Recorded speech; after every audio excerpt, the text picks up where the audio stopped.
You're listening to the Bird Dog Babe podcast with my mom, Courtney Bastian.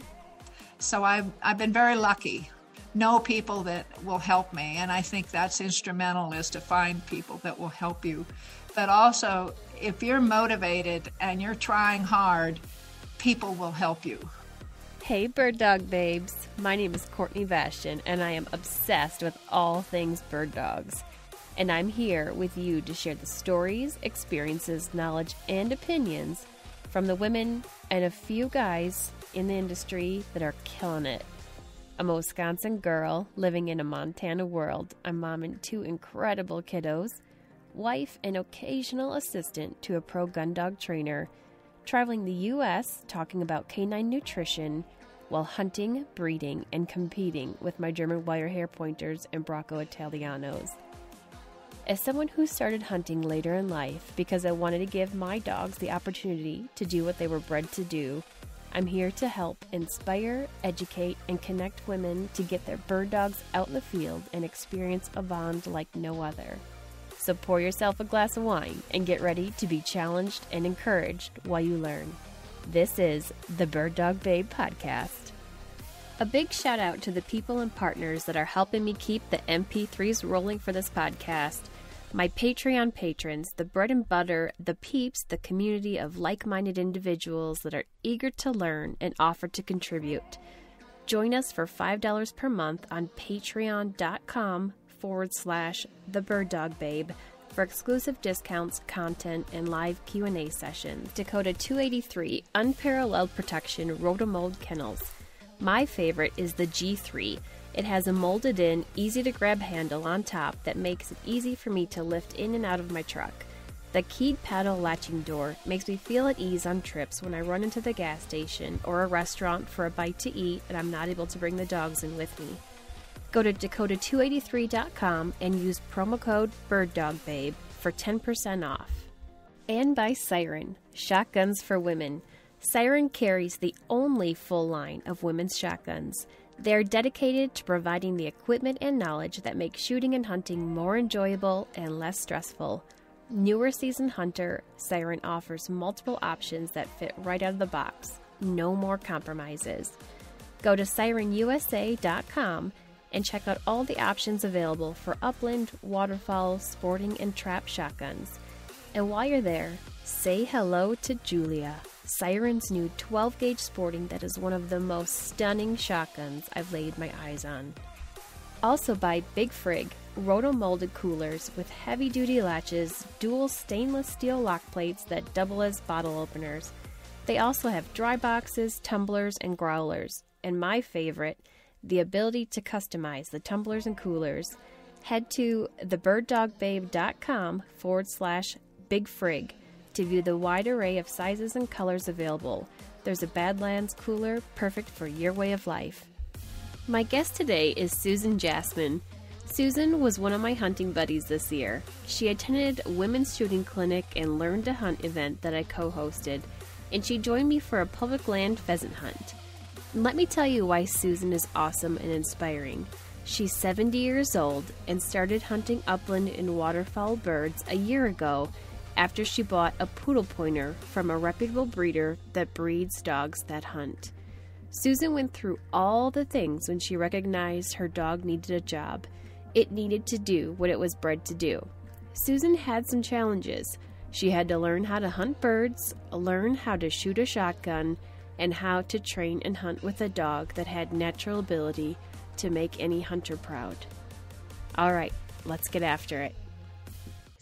Good morning, Susan. Welcome to the Bird Dog Babe podcast. How you doing?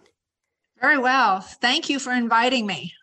Thank you so much for coming on. I've had a really awesome time getting to know you this past year, and you are super inspiring, and I'm really excited to have you share your story with our listeners.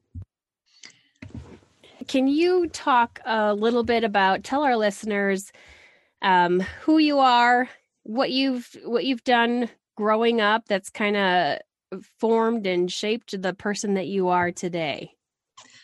I grew up on a cattle ranch in the Madison Valley, or Ennis, Montana.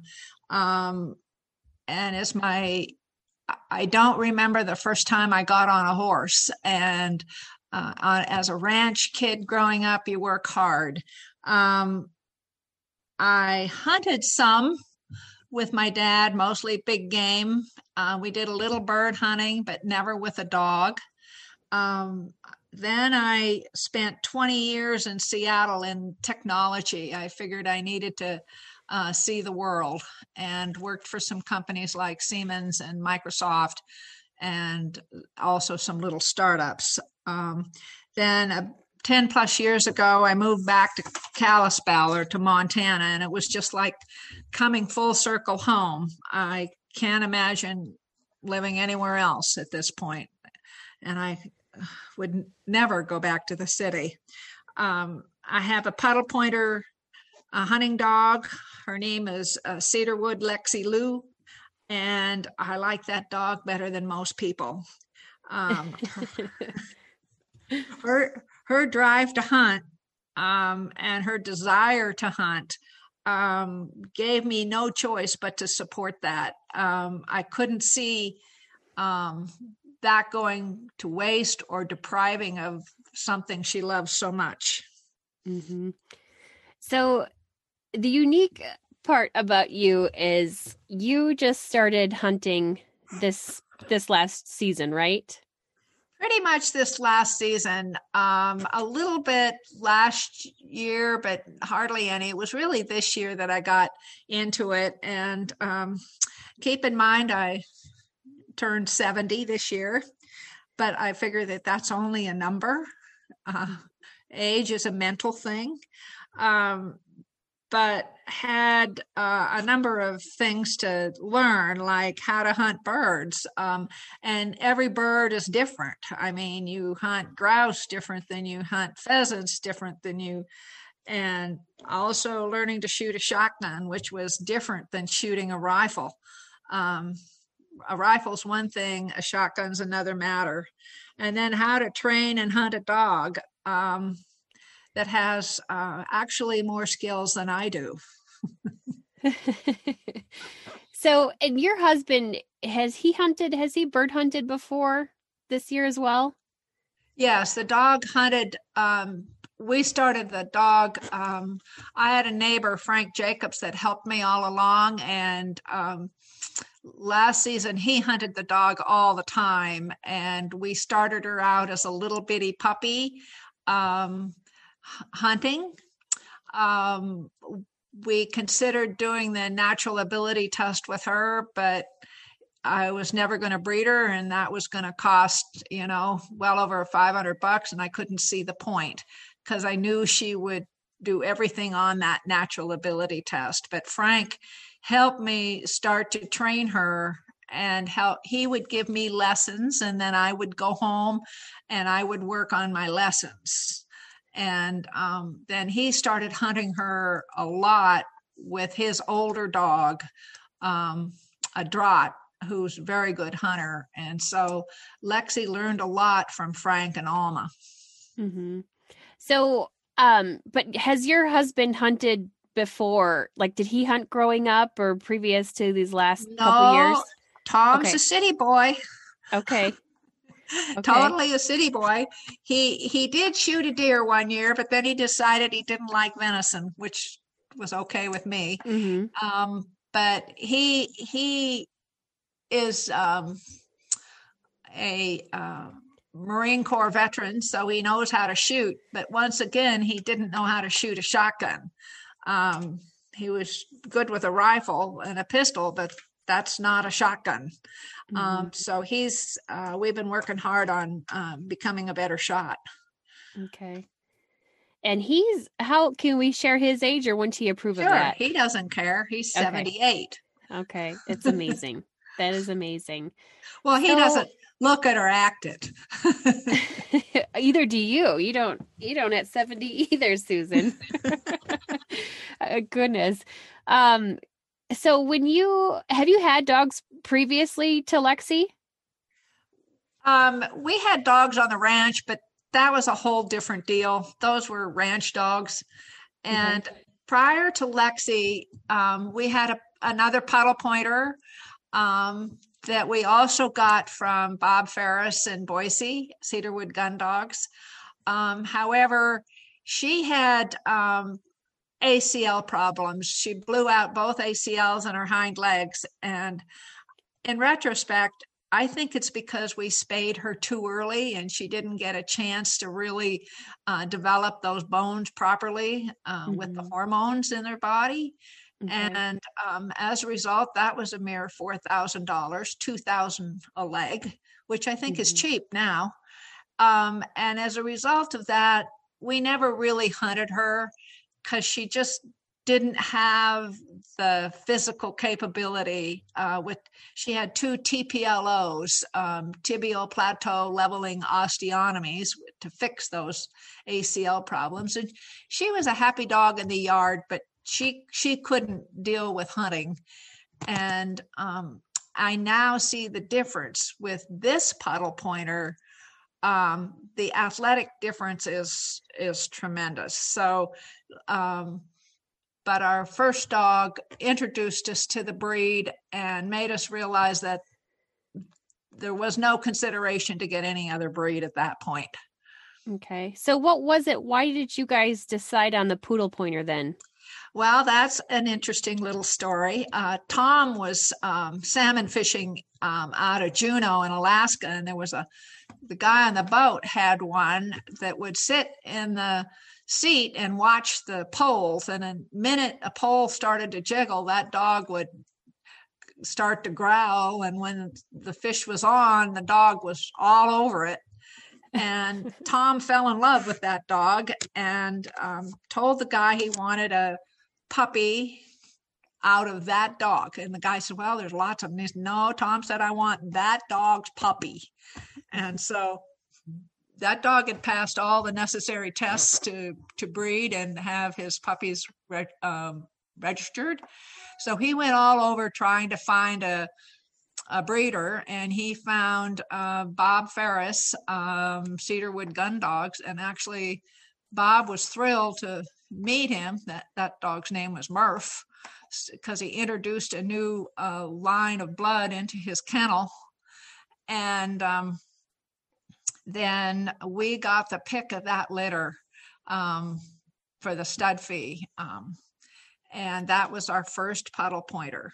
And Nice. Just as an aside, that puddle pointer's litter mate was the little brown dog at the Boise State football games that would retrieve the kicking tee. That's pretty cool. And so then when that dog passed away a couple years ago, we called Bob, and he has a very long waiting list. But if he knows you, he says, I'll get you a puppy. So that's the dog we have now. Okay. And so did you have a discussion with him? Because you didn't hunt with the previous one, that, for some reason that you wanted to start hunting with this one, that he... Well, he picks the puppy for you. And so I think he probably figured that we weren't going to hunt much, and he probably picked the puppy. He just picked the puppy that he maybe thought had the least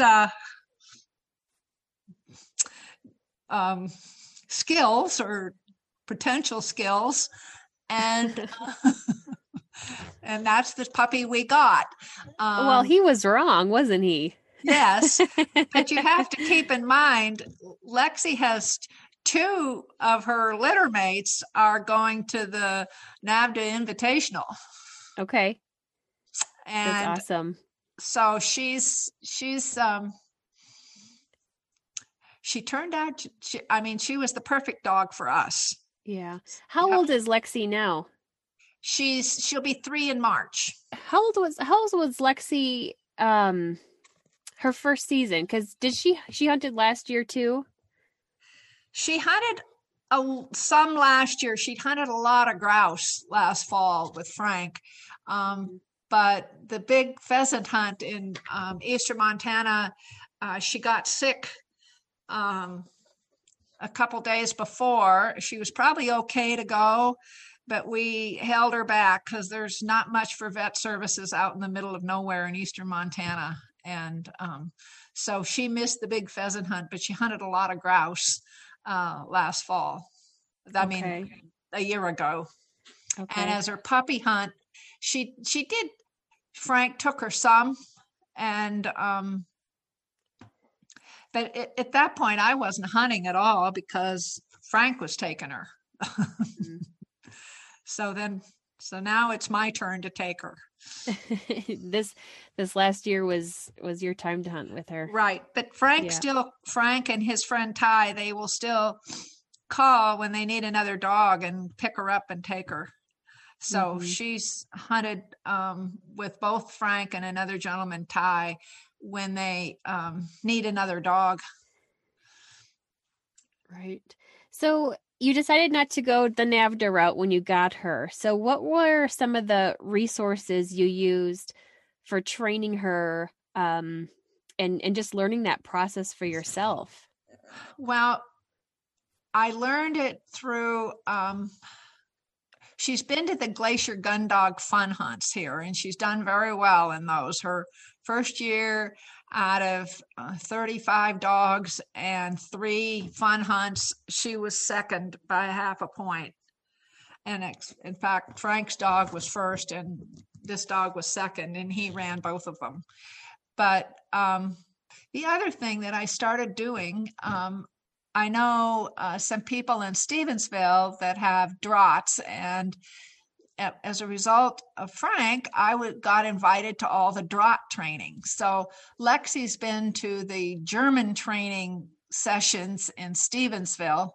I don't do the hardness test with her, but all the tracking and ducks and birds. And so I did a lot of training with the German draught people. And we'll continue to do that.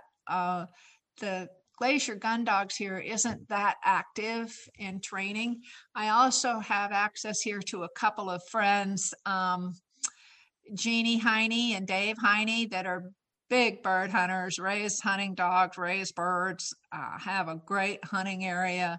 And Dave and Jeannie have been very kind to me in helping me along. Jeannie helped me a lot with some basic stuff that after Frank left to get her to hold better, and so I've been very lucky. Know people that will help me, and I think that's instrumental, is to find people that will help you. But also, if you're motivated and you're trying hard, people will help you. What do you think has kind of been the most difficult area of dog training for you so far with Lexi? Has it been getting her to point? Has it been the retrieving? What do you think? Well, I think it's all me. It's consistency. Okay. I have to be consistent, or you can't expect the dog to be consistent. Mm-hmm. And I think the hardest thing for me is different people have different philosophies about what the dog should do and how the dog should be. So you just kind of have to pick your path and go with it. And people will say, your hunting dog should never sit. Well, she's a versatile dog from Germany, and they sit. They say, so you have to weed through the path you're going to take. Take what you like and leave the rest behind is sort of how it is. But I think that's the hardest. Lexi's very easy to train. She's a soft dog. So she really wants to please. So, if I do it right, she pretty much does it right. So I think a lot of it is the attitude of the dog and you being consistent and picking the path. Yeah. Are you using GPS with her? I use a Garmin Alpha 100, and I absolutely love it. The other thing I would say about the Garmin Alpha 100 is to get an e-collar or a collar at a very, very young age. And when Lexi was a little bitty puppy, I put the collar on her every time we went to do outside, every time we went to do anything fun, she wore that collar. It was turned off, but she wore it. And then we didn't start using it until a little later, and then maybe only on the vibrate. Mm-hmm. Then I also worked hard on the vibrate part of things because I've heard of dogs as they get older going deaf. And if they're only on a voice or a whistle command, they don't hear. And so you think they're ignoring you. But if they're trained on a vibrate, then when they're older, they'll still respond. Right. Susan, you brought up a good point with the collar, to have that on the dog frequently all the time, even in, just going for a walk, so that I think too often it's used as a negative reinforcement tool. And they only know that when I get this collar put on, it's when I'm going to be getting in trouble. Right. Lexi, she wears it every time we go out and do something fun. And I go pick up that collar. She is so excited because she knows that collar is all about fun. Right. Right. And the GPS on there. I can't tell you how many times I've been thankful to have that, just to know where the dog is. It's not whether they're going to be vibrated or they're going to be nicked. It's just knowing where that dog is without even having a training session. You have a lot invested. You have a lot invested in these dogs, both financially and emotionally. And the peace of mind that the tracking GPS gives you is well worth the cost. Mm-hmm. They aren't cheap, but the peace of mind is well worth it. Can I ask why you're using only the vibrate mode and not nick on her? I use the vibrate. I give her the good deal first. The vibrate is the good deal. Okay. And if she doesn't respond to that, then you move her up? Yep. Okay. Got it. And if she, and you always reset that. You don't, if she doesn't do something right, she gets the good deal first and then move it up. And then when you're off doing something else, you start all over, the good deal first and work it up. Is that something you learned at training, or is that something that you came up with? That's horses. Yeah, I was, you know what? I want to know, because you've talked about horses a couple times we've been together. So I've been to several Martin Black clinics and a number of clinics, and I grew up riding. I rodeoed for Montana State, but it's all about giving the horse, and the training between horses and dogs is really pretty similar. They need to understand what you're asking, and you ask them with a good deal first. Mm-hmm. And then when you know that they know that what they should be doing, then it escalates. What kind of horse training did you do? Oh, it's Western, Western horsemanship, Western roping.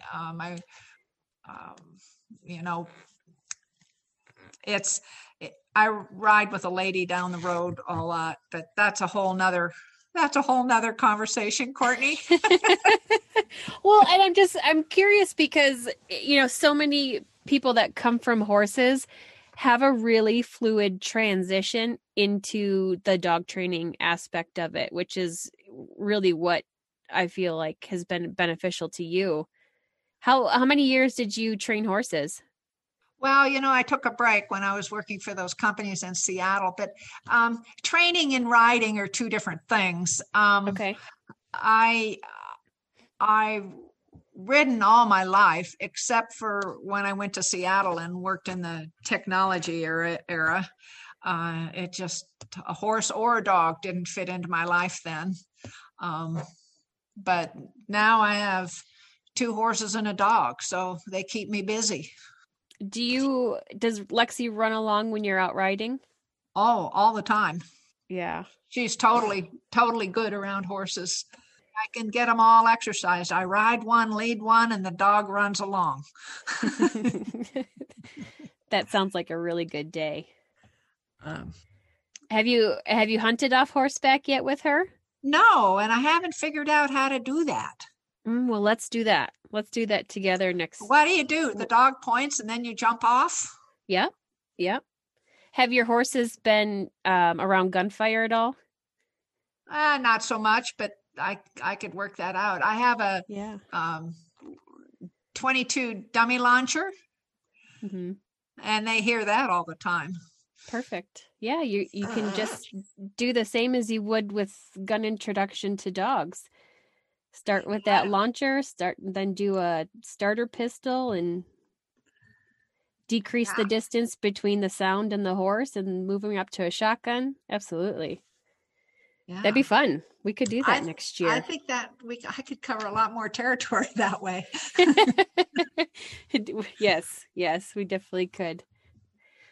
But I have one horse, my rescue horse, that is a little gun sensitive. So when I ride her in field trials, I just kind of hold on a little bit tighter when I'm seeing them ready to shoot. Right.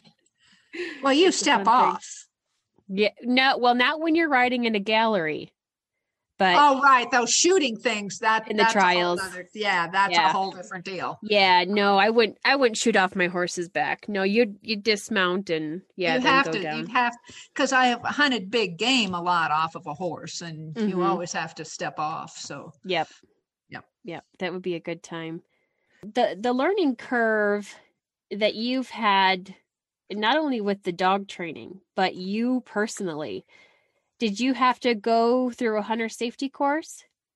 Well, I did my hunter safety course in Ennis, Montana when I was about 13.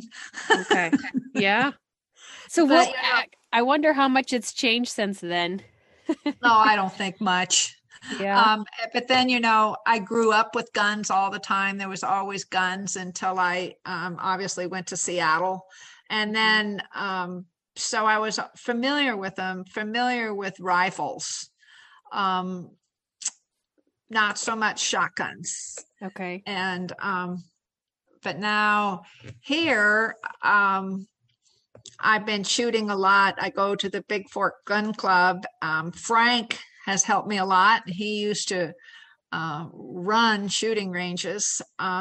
Then I've also gone to Polson to a guy named Mike Leupold, who's fitted my gun. And I think that's probably the best thing that ever happened to me, was to get a gun that fit and a stock that was the right length. Right. Did you buy your gun? Did you have someone? Well, another guy that we know told us about a used one at the Sportsman, and we went and bought it. And it's a Benelli Super Sport, semi-automatic. And but all these guns that you bought, I bought it used, but it basically had hardly been used at all. Did you know when you bought it that it didn't fit you, or is that something you learned later on? No, I didn't know that until some guys were telling me your gun's too big. So then that's when I found Mike and Polson. And what I learned with that whole thing is that all these guns that they sell don't fit women typically, unless you're a really big woman. The other part of it is I'm left eye dominant, so I shoot left-handed, and no guns are left-handed, hardly. So he changed the stock to a left-handed stock and cut it off for me, and it made a huge difference. The gun still ejects on the wrong side, but that doesn't matter so much. Sure. That's a lot of modifications. Well, he just made a not a fancy wood stock, but another wood stock for it. And the reason I did that is that I had if I had gone out and bought a gun that would have fit me, I would have had to sell that one and buy another one for more money than I would have had in this gun plus the custom stock. Right. Right. Can I ask how much that much of a modification, The like an custom approximate stock ballpark? cost me $1,000. Okay. And he said that he called it a temporary or a prototype stock. Because believe me, he has some gorgeous woods and gorgeous finishes, and you can spend as much as you want for one of those. But this is just a nice wood stock that's nothing fancy. Yeah. But if you had done it all over, would you have learned more about it before you got your first gun? I don't know. I really like this gun. And if you're going to buy something used, you can't always be totally selective in what you get. You have to find a gun that you think it'll work and then fix it to work. Mm-hmm. So I would probably go down the same path. I feel very fortunate to have found this gun at the price we got it for. Yeah. And what kind of practice have you been doing to prepare for the season? Okay. The gun is in the living room part of the time, and I have a laser shot a laser shell that goes in the gun. Okay. So the gun sits there, and the whole thing is learning how to mount it. You want to mount it perfectly every time, and you mount it and aim it to a corner in the living room or in the room, and then follow the roof line around with it. And, you just practice mounting it over and over.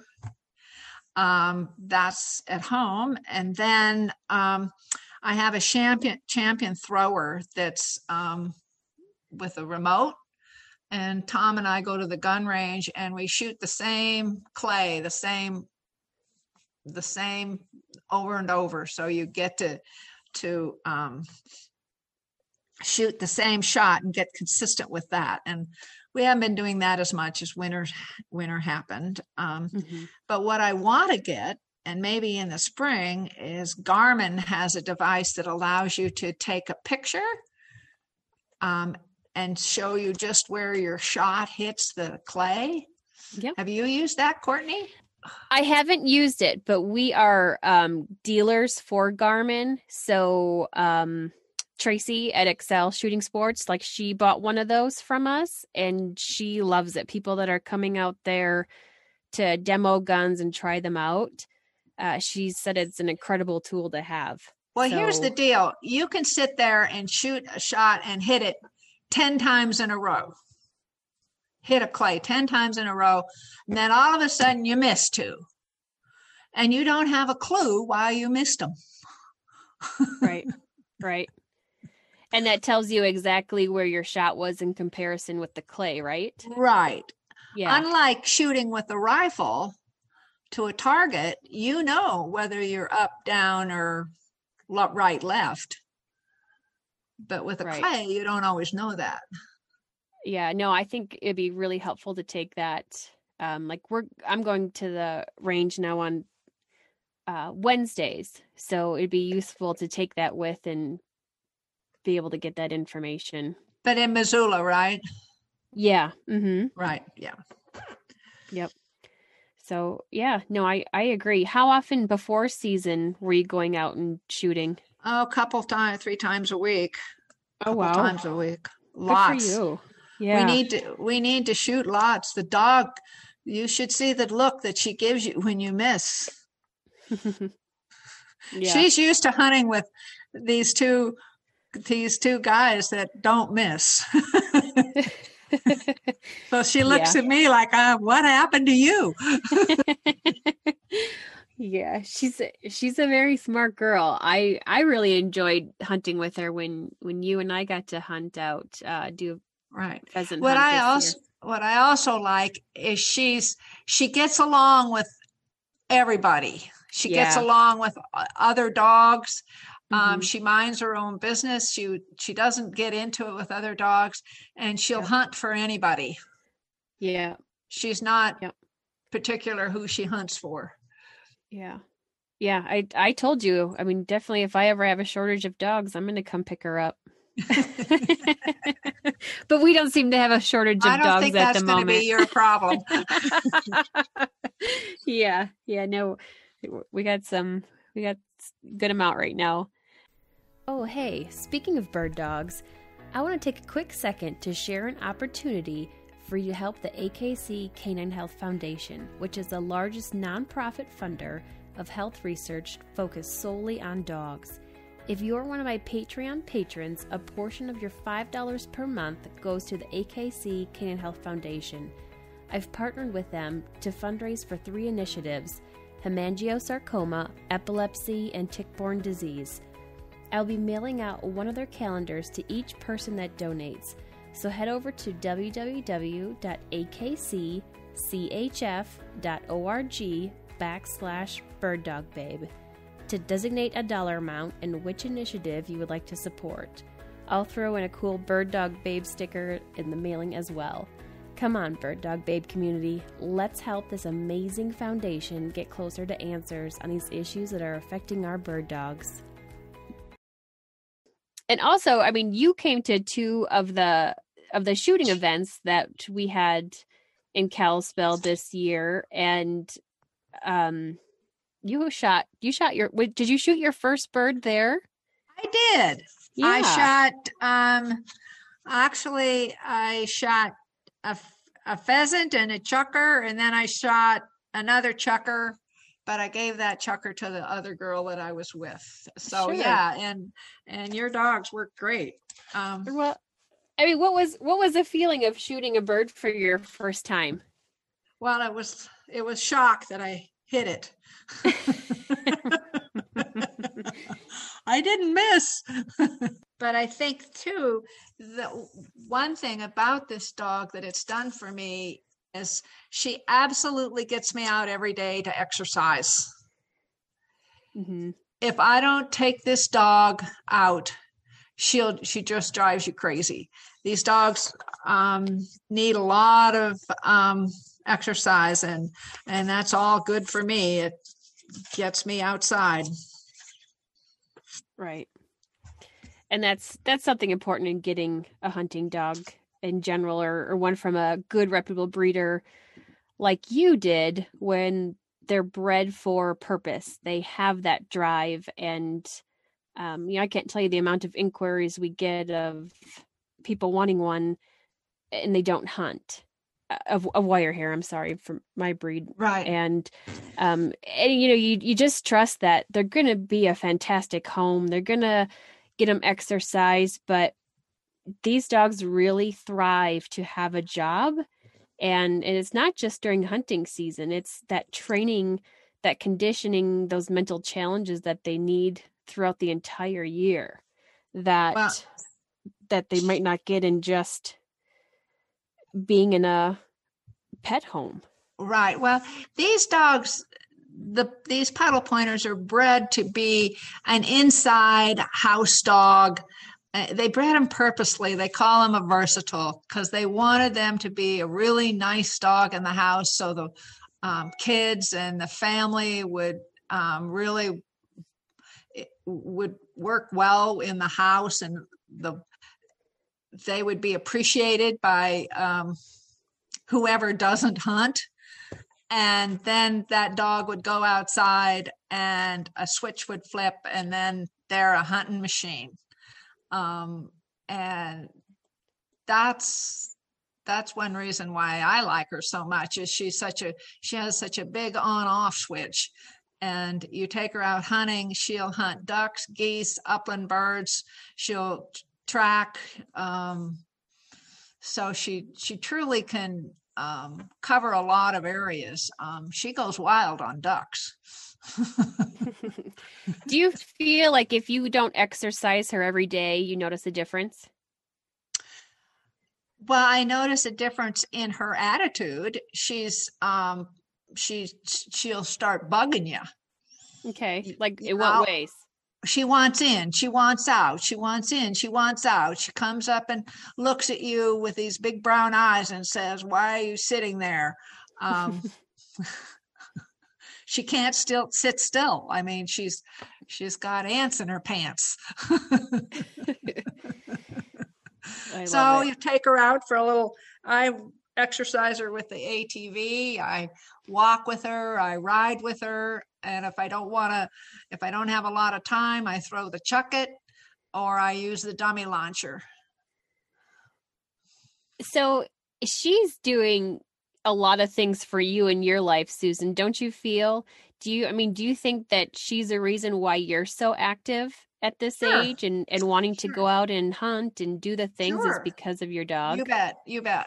Yeah. She's the one that pulls us out there. And the same true with Tom, it's truly a joy and amazing to watch these dogs hunt and to watch as they're a little puppy growing up, what they just instinctively know how to do. These dogs know how to hunt. You don't have to teach them to hunt. You have to channel the hunting. So they, and she's always retrieved well. But it's a instinct. It's what you pay for at the breeder. Do you think you would have any interest in hunting at all if it wasn't for Lexi? Oh, I would hunt. I really like the draughts, and I'd hunt another Pudelpointer. I think what makes part of this fun is the bond that we have, and the bond that Tom has with her and Frank has with her. She just wants to do the very best she can for us because she's part of the family. Mm-hmm. And I think I could hunt another dog, but I want a dog that's in the house that's my friend and my buddy and companion as well as a hunting dog. All right. But do you think that you would be hunting right now if it wasn't for your dog? No. Okay. I'd be riding my horses. Yeah. And the dog would be running along, but I wouldn't have gone out there hunting. I mean, this dog would rather hunt than breathe. I just think it's so amazing that the bond that we have with our dogs and the things that they drive us to do because we want to give them so much. Does that make sense? Did I say that right? They have a really short life, and you want to give them everything you can in that short life. Make that life the best you can for them. Mm-hmm. And she's just doing so much for you. I love it. You guys have a great relationship. Yeah. And she's one thing I learned with this dog as opposed to the first dog is you've got to start training them the minute you bring them home. When they're 7 weeks old, 8 weeks old, whenever you bring them home, that's when the training starts.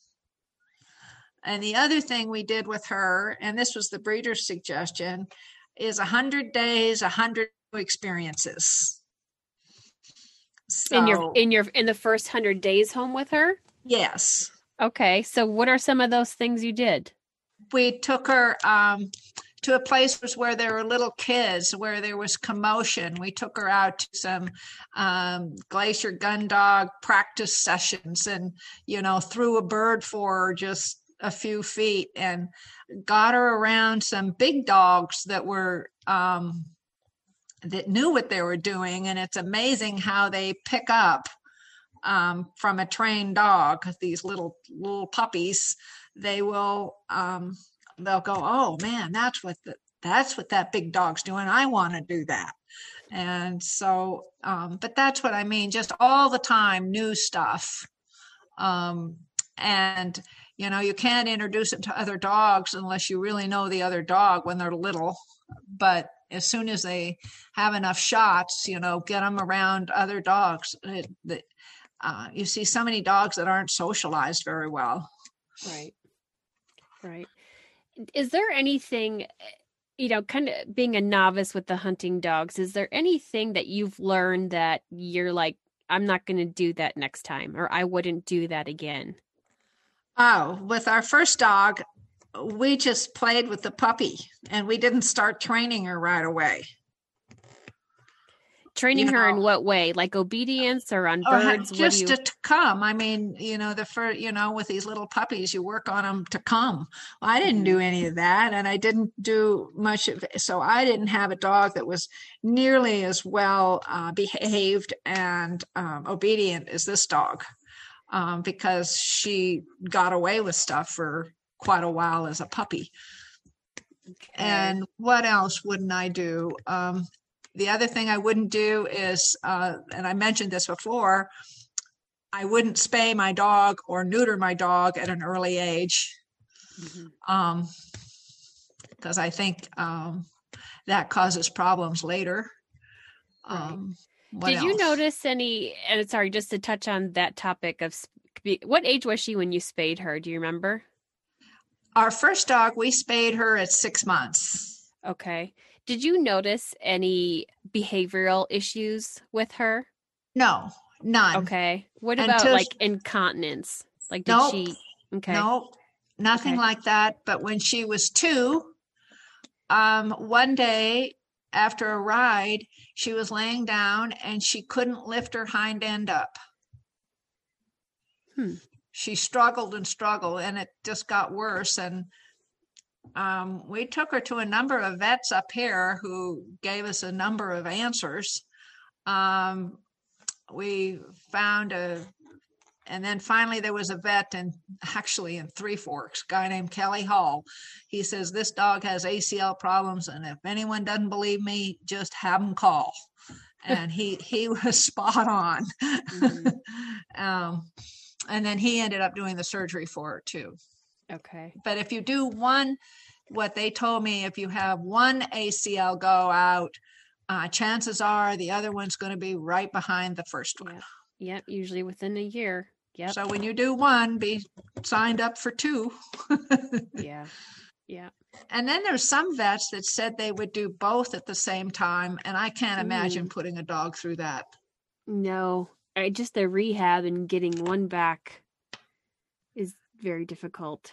Well, it's a process. It's a good bonding experience with your dog to do all the rehab.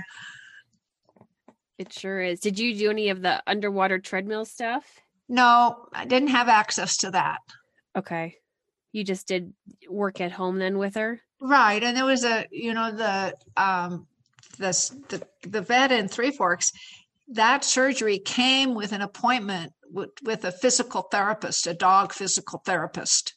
So the dog physical therapist outlined a bunch of stuff and gave me a whole book of exercise, a whole sheet of exercises at certain things. And so I just followed the list. How soon after the first one did the second one tear? Immediately, almost. I was just finishing the rehab and the other one went. Wow. So trying to avoid that in the future. But it's not always that. I mean, there's different reasons for ACLs that you yes, genetically predisposed. It could, there's a whole number of reasons. And it's the luck of the draw. And when you get a puppy, even from a well-bred breeder, a reputable breeder, it is what it is. Yeah. Typically you don't have problems, but, and the other thing about hunting dogs, when you hunt them hard and hunt them, there's probably going to be some vet bills. Right. And porcupine quills. Yes. The other thing I did with both our dogs that I think is a really good thing is they've both been to snake school. Lexi and the previous dog went to snake school, and they both got their snake shots every year because hunting over and hunting in certain areas, there's snakes, and you want them to take heed. Is that a clinic that you took them to? Actually, luckily, Ty and Frank took Lexi along with their dogs, and it's something I'd probably rather not be a part of. Yeah. Yeah.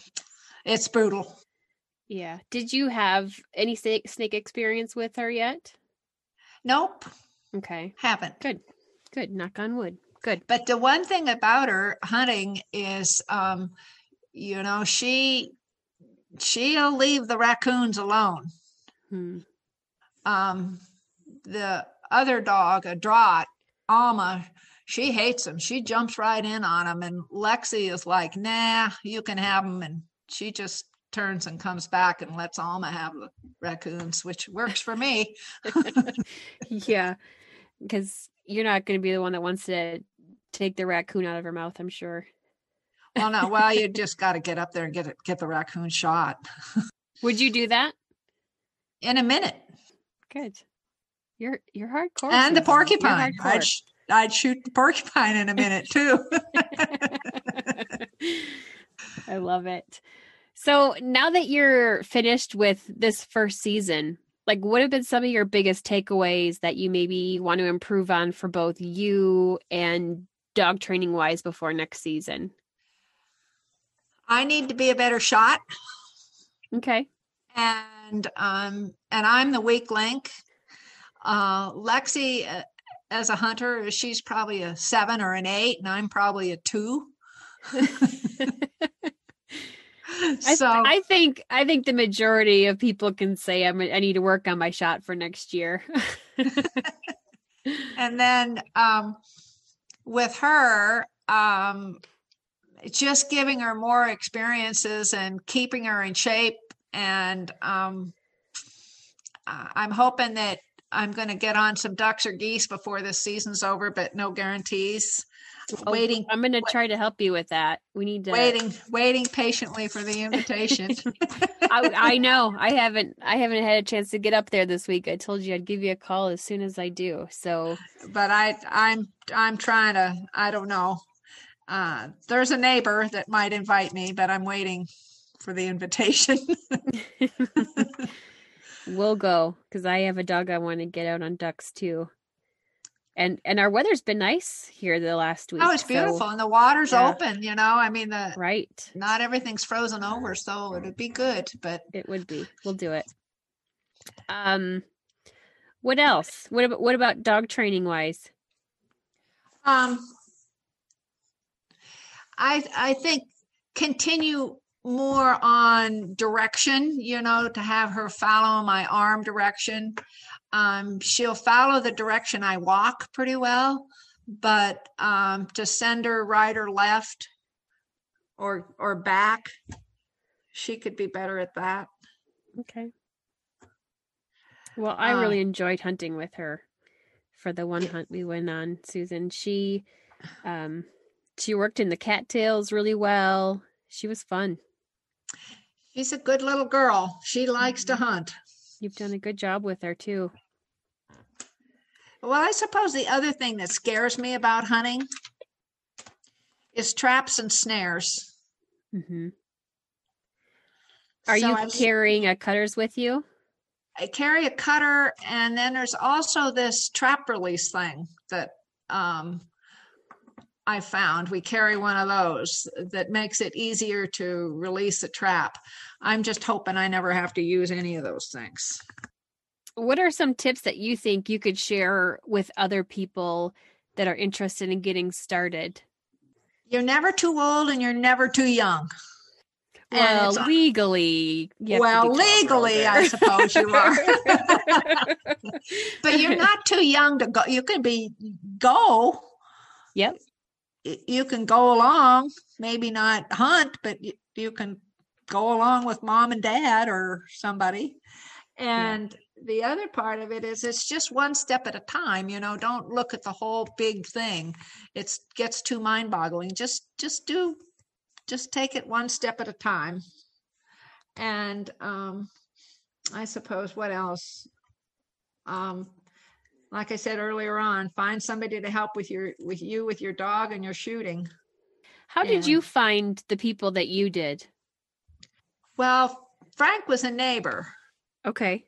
And he put down his really good old hunting dog the same week we put down our dog. And we told him we were getting a Pudelpointer puppy. And when we got here, we went to Boise and got her, and we got her back. I texted him, and he was here in 10 minutes. And he was a part of that dog's life ever since, because he just loved her. And I was lucky to find him. And then as time went on, and he moved to Whitehall, so he doesn't live in Kalispel anymore. So then I picked up on Jeannie Heine and Dave Heine. Those people I sought out in the neighborhood. Mm-hmm. Nice.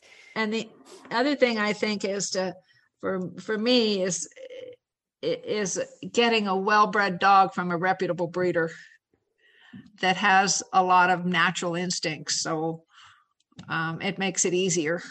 Mm-hmm. And you kind of fortunately fell upon that, because right. I always like to know when people are getting their dogs, what kind of research they did. And, maybe a lot of times they have a bad experience from the previous dog they had, with health issues or something. And then they actually do the research and try to find a reputable breeder. But you guys were really fortunate. We just stumbled into it. Right. The other thing is probably if I couldn't get a Pudelpointer, I'd go with a draught. Okay. Because you like the versatility. I like the versatility, and I like the fact that they, with proper bringing up, they're a very good house dog. Mm-hmm. The draughts are tougher though. Right. And I think clearly you like the beards. Yes. I like to have the water dripped all over my floor after they drink. I'm sure. I love it. And tell me a little bit about like the game bird meat. So did you guys have pheasant meals and game birds before you started hunting? Growing up, we lived almost exclusively on wild meat, elk, venison. My dad duck hunted and goose hunted all the time. So that's pretty much what we ate. We'd butcher probably one beef a year. But basically it was wild meat. And I think that at this point, I like some of it, but I've had enough of some of it. Okay. So what's your favorite? Probably elk. Okay. What about for game birds? Well, I've done some really good pheasant recipes lately, out of a book by Hank Shaw. Mm-hmm. And that sort of opened up some really good bird recipes and different recipes. And the pheasant, quail, and cottontail book? Yes. Mm-hmm. Yep. That's a great one. And you sent me a recipe earlier in the season. It's actually, do you remember which one it was? It was a Chukar appetizer. You could do it with anything. It doesn't have to be Chukar. Yeah, it was a Parmesan Chukar and quail recipe, actually. Right. And I used pheasant for it. Right. It was funny because I think I had gotten a pheasant and plucked the whole thing out.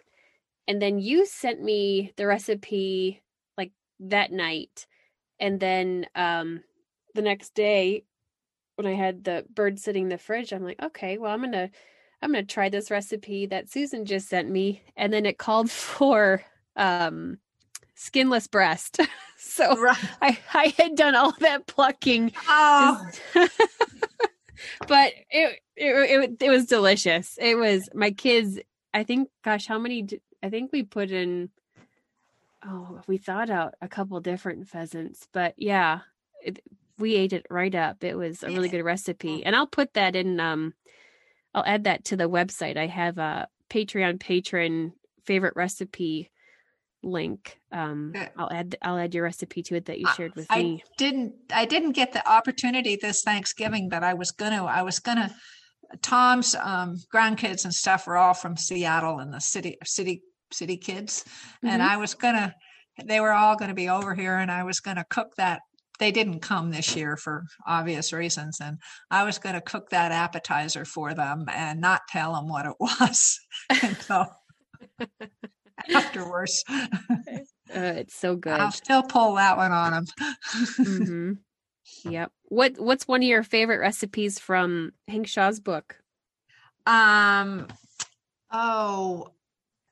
There's a Pheasant Piccata recipe. That's really good. Yeah, that's the one that Hannah made for us at the right. Yep. Mm-hmm. And then there was a curry one that was pretty good. Okay. But I haven't cooked a lot of them yet, so he's got a lot. I need more pheasants. Oh, did you want to do a little bit of a plug for your Airbnb that you guys have there in Kalispel? Well, we do have a vacation rental here, and if you wanted to get more information, if you go to the website silo-house.com, you can take a look at it, and it's been doing quite well, and it's unique because it's made out of 2 grain bins, and it's gorgeous. It's really been renting quite well for us, and I bet it has. How long ago did you guys build that? We had our first guest a year ago, New Year's. Okay. Are dogs allowed there? Depends. Okay. Well-behaved dogs? Well-behaved dogs, yes. Okay. It says no dogs on Airbnb and VRBO, but okay, that gives me the opportunity to say no. Sure. I can put a link into the show notes on it too. Perfect. How far from hunting areas is that? Well, it depends on what you want to hunt, and there's a number of areas around here. There's a Ducks Unlimited the Blasdale place is right here, but I don't know how. It's got a lot of pressure, so I don't know how many birds you're going to find there. But it's like everywhere. There's hunting all around. It just depends on what you're hunting for.